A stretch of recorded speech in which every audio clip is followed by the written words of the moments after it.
악한 일을 행하는 것 죄죠. 악한 일을 행하는 것 틀림없이 하나님이 싫어하는 죄입니다. 그런데 악한 일을 행하는 것보다 더 무서운 죄가 있습니다. 하나님이 더 싫어하는 죄가 있습니다. 그것은 무엇이냐면 주를 알지 아니하는 것입니다. 주를 알지 아니하는 것, 이것은 주를 알지 못하는 것과는 또 다른 것입니다. 주를 알지 아니하는 것은 의지적으로 주를 알려고 하지 않는 것이, 좀 심하게 말하면 주를 모르는 채 하는 것이, 그러므로 주를 모르는 것과 주를 알려고 하지 않는 것은 다른 것이죠. 어쩌면 주를 모르는 것보다 주를 알려고 하지 않는 것이 더 큰 죄예요. 이것은 주를 모르는 채 하는 것일 뿐만 아니라 주를 부인하는 일이기 때문에 그래요. 그런데 이런 죄는 하나님을 믿지 않는 자들만 짓는 것이 아니라 하나님을 믿는 우리들도 자주 범하는 죄예요. 그 가장 좋은 예를 한 가지 든다면, 이삭의 장자였던 에서가 배가 너무 고파서 죽 한 그릇 먹기 위하여 장자의 명분을 팔아버리는 것과 같은 것이, 에서는 장자의 이 명분, 이것이 얼마나 중요한 것인가.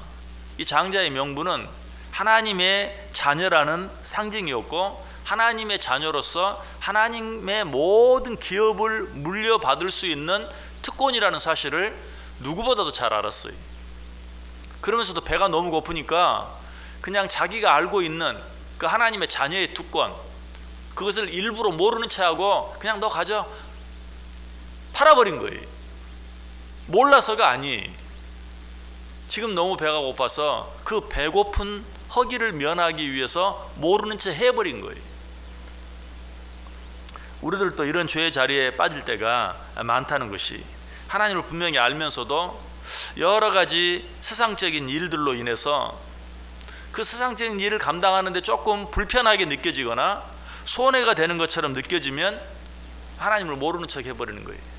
하나님의 자녀가 아닌 것처럼. 눈에 보이는 무엇을 얻기 위해서 세상적이고 육신적이고 물질적인 그 잠시 잠깐의 축복을 얻기 위해서 하나님의 자녀라는 그 특권을 모르는 채 하는 거예요. 아니, 하나님 자신을 모르는 채 하는, 심지어는 부인해버리기까지 하는 그런 일들이 너무나 많다. 아마 이런 말들을 들으면서 내가 언제, 적어도 그런 적은 없습니다. 하나님을 모르는 채 하거나 하나님을 부인하거나 그런 적은 없습니다. 그러나 사실 눈앞에 있는, 내가 지금 하나님을 믿는 티만 내지 않아도 당장 어떤 손해를 면할 수 있다고 생각이 되거나 어떤 위기를 면할 수 있다고 생각이 되면 입을 다물어 버리는, 아니 그렇게 하기만 하면 어떤 세상적이고 물질적인 어떤 그런 특별한 어떤 특혜가 내게 주어진다고 하면 뭐 한 번뿐인데 하고 그냥 내가 하나님을 믿는 자라는 사실, 그 사실을 인정하지 않는, 굳이 드러내지 않는 이런 잘못을 범할 때가 많다. 이런 우리들을 향해 성경이 뭐라고 말하는 줄 아세요? 히브리서 12장 16절에 보면 음행하는 자와 혹 한 그릇 음식을 위하여 장자의 명분을 판 에서와 같이 망령된 자가 없도록 살피라. 이거는 분명 누구에게 하는 이야기입니까? 우리들에게 하는 이야기죠. 누구를 예로 들면서? 에서를 예로 들면서 눈앞에 팥죽 한 그릇을 얻기 위해서 장자의 명분을 팔아버린 자와 같이 망령된 일을 행하는 자가 없도록 살피라. 너희들 가운데도 그런 자들이 많다. 그런 자리에 빠지지 않도록 주의해라 라는 그런 말이, 이처럼 우리가 눈앞의 이익 때문에 하나님을 모르는 채 하는 것보다 더 무서운 죄가 없어요. 그런데 이것보다도 더 무서운 죄가 한 가지 더 있다면 그것은 뭘까? 이런 자리에 빠지고도 회개하지 않는 것이. 죄송하지만 저와 여러분 가운데 이런 잘못을 한 번도 범하지 않은 사람은 아무도 없어요. 이럴 때는 그냥 괜히 하나님 믿는 거 티내지 말자. 막 예를 들어서 뭐 교회를 비난하고 뭐 하나님을 욕하고 이런 자리에서 아유 굳이 내가 여기서 하나님 믿는다고 해봐야 나만 손해지, 입 다물어 버리는 이런 잘못을 한 번도 범하지 않은 사람은 아무도 없다. 자, 그런데 이런 죄를 범했을 때 우리가 어떻게 해야 돼? 하나님께서 그런 죄를 깨닫게 해주시면 즉시 회개하고 돌이킬 줄 알아야 되는데, 그런 죄를 범한 것보다 더 무서운 것은 하나님이 그런 죄를 오늘 이렇게 말씀으로 가르쳐 주시고 깨닫게 해주시는데도 불구하고 회개하지 않는 것이, 그래서 아까 눈앞에 한 그릇 팥죽을 위하여 장자의 명분을 팔아버린 에서와 같이 망령된 일을 행하지 않도록 주의하라 라는 그 말씀 바로 뒷절에 히브리서 12장 7절에 너희가 아는 바와 같이 그가 그 후에 축복을 이어받으려고 눈물을 흘리며 구하되 버림바가 되어 회개할 기회를 얻지 못하였느니라. 무슨 말인지 아시죠? 에서가 그냥 그렇게 팔아버렸어요. 그냥 그렇게 지나가는 줄 알았어요. 그런데 나중에 어때? 정말 야곱이 자기가 받아야 될 장자의 축복을 다 받아버린 거예요. 그 사실을 알고 에서가 어때? 아버지 야곱에게 가서 내게도 축복해 주옵소서, 축복이 남아있지 않습니까? 그 남아있는 축복이라도 내게 주옵소서 라고 울며 사정했는데 아버지 야곱이 뭐라고 그래? 없다, 가라.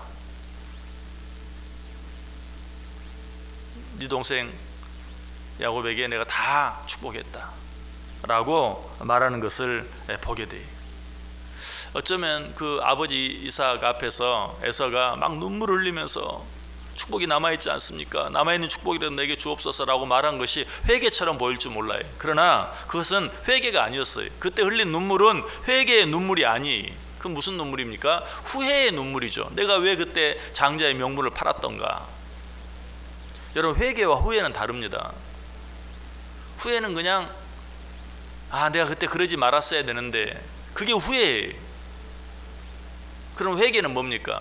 회개라고 두 글자를 말할 때 앞에 회는 후회하는 것이고요, 후회할 회, 뒤에 개는 뭡니까? 고치는 거예요. 그런 잘못된 태도를 고치는 것, 바꾸는 것, 새롭게 하는 것. 그래서 하나님을 인정하고 하나님 앞에 나아가서 부르짖고 하는 그걸 말하죠. 그런데 에서는 후회는 했어요. 내가 왜 장자의 명물을 팔았던가. 그러나 회개는 하지 않았어요. 그 증거가 뭡니까? 그날부터, 그 시간부터 동생 야곱을 죽이기 위해서 혈안이 되었다는 것이죠. 진정으로 회개했다면 그러지 않아요. 하나님 앞에 그저 내가 잘못했습니다, 용서해 주세요 라고 하고 말았을 건데, 후회만 했지 진정한 회개는 하지 않았기 때문에 그날부터 동생 야곱을 죽이기 위해서 얼마나 이를 갈고 칼을 갈면서 준비했는지 몰라요. 여러분, 우리는 죄를 짓지 않을 수는 없어요. 우리 가운데 그럴 수 있는 사람이 없어요. 중요한 건 뭡니까? 그것이 죄인 줄 알게 되었을 때 즉시 회개하고 돌아올 수 있어야 돼요. 죄를 짓는 것보다 더 무서운 것이 무엇인가? 회개하지 않는 것이다. 오늘 본문은 그것을 뭐라고 표현합니까? 회개하지 않는 것을 주의 이름을 부르지 않는 것으로 표현하고 있어요.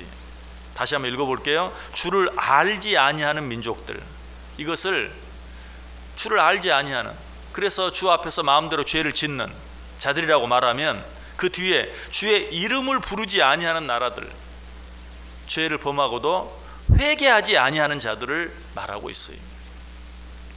우리가 하나님의 은혜와 자비를 멸시하고 하나님의 이름을 부르며 회개하지 않는 것, 이것보다 무서운 죄가 없는데 우리가 이런 자리에 자주 빠지는 이유가 무엇인가? 기회가 항상 있다고 생각하는 것이죠. 자, 오늘도 하나님께서 우리에게 분명히 말씀하십니다. 너희들 눈앞에 잠깐의 이익을 위해서 하나님 모르는 채 할 때가 있지? 아니, 좀 더 심하게는 하나님을 부인할 때가 있지? 라고 말씀하시고, 그 말씀이 맞아, 정말 우리가 그럴 때가 있지. 그냥 내게 손해가 될 것 같으면 그냥 모르는 채 하고 있지. 내가 굳이 하나님을 믿는 사람이라고 사람들 앞에 이야기하지 않을 때가 있지. 숨기지 않을 때가 있지. 분명히 하나님이 지금 내게 말씀하고 있고 회개하라고 말씀하고 있어요.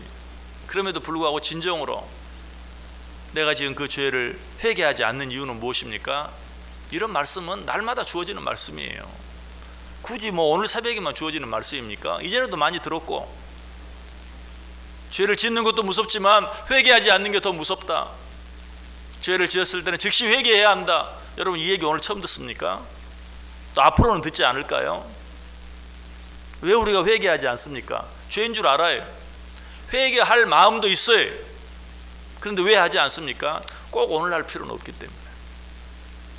내일도 있고 모레도 있고 앞으로도 귀가 아프게 들을 거예요 하는 그런 마음, 그런 생각, 이런 마음을 잠언 1장 28절에서 그때 너희가 나를 부르리라 그래도 내가 대답하지 아니하겠고 부지런히 나를 찾으리라 그래도 나를 만나지 못하리니.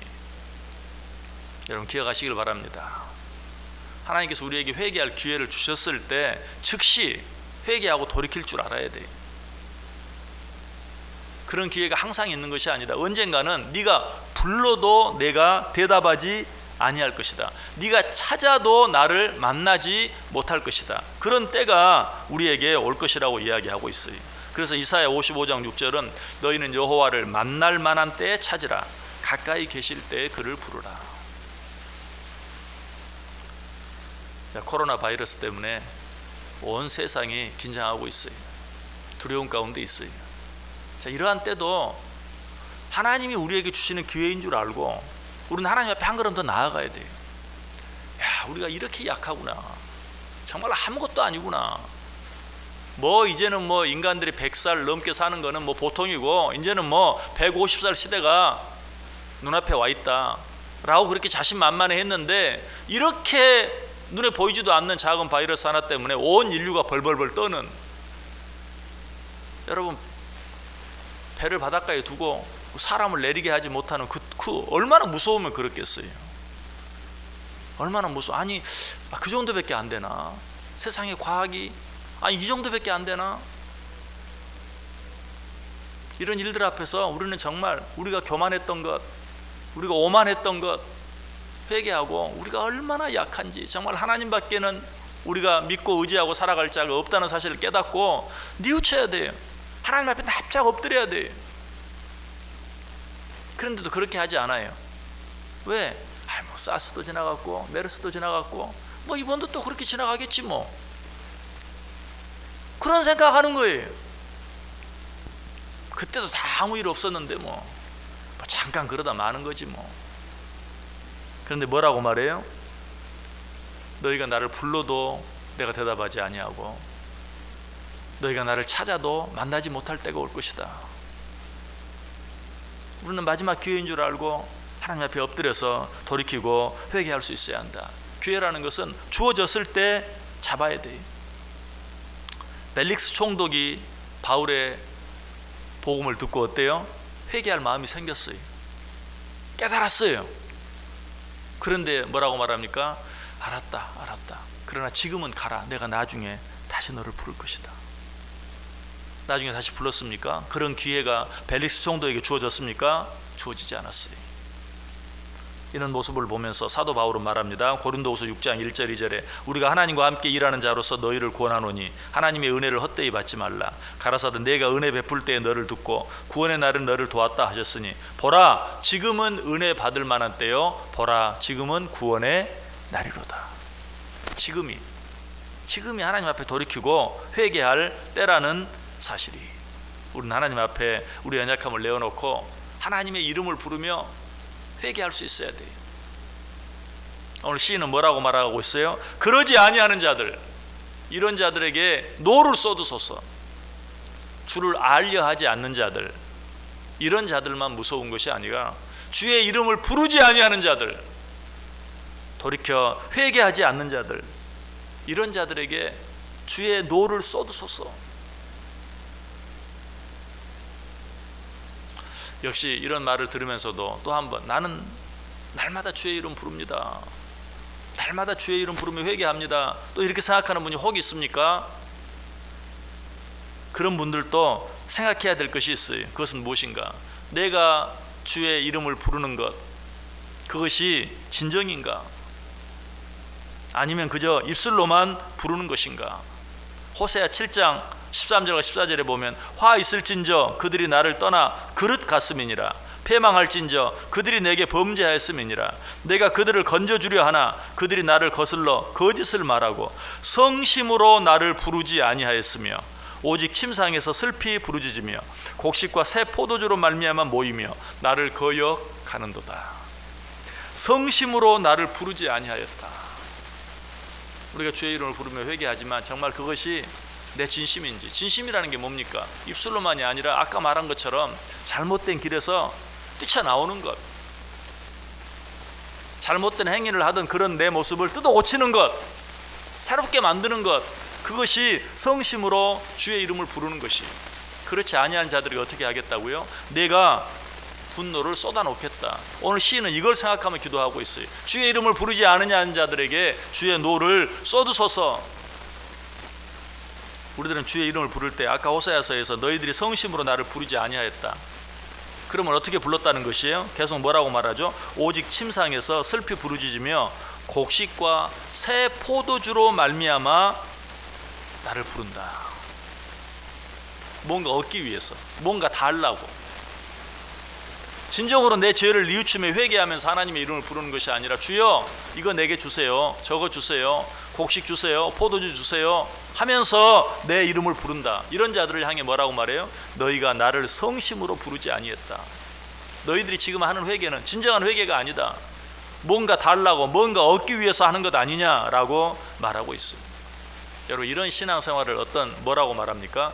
기복신앙이라고 말해요. 기복신앙. 여러분, 기복신앙은 복을 달라고 하는 것이 기복신앙이 아니에요.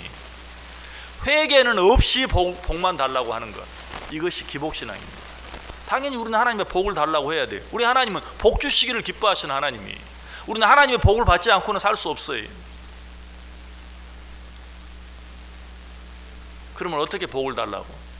그냥 복을 달라고 하는 것이 아니라 내 잘못을 뉘우치고 회개하고 복을 달라고 해야 돼요. 그건 기복신앙이 아니에요. 그래서 예수님께서도 요한복음 6장 26절에 말하죠. 예수께서 대답하여 이르시되 내가 진실로 진실로 너희에게 이르노니 너희가 나를 찾는 것은 표적을 본 까닭이 아니요 떡을 먹고 배부른 까닭이다. 너희가 나를 찾는 것, 너희가 나를 부르는 것은 떡을 먹고 배불렀기 때문에. 무슨 말이야? 떡 달라고. 그 떡 한 번 더 얻어먹기 위해서 나를 부르는 것이 아니냐. 이것은 진정한 신앙이 아니라는 것입니다. 그래서 그 뒤에 뭐라고 말하죠? 썩을 양식을 위하여 일하지 말고 영생하도록 있는 양식을 위하여 하라 라고 말하고 있어요. 여러분, 요 하나님의 이름을 부르세요.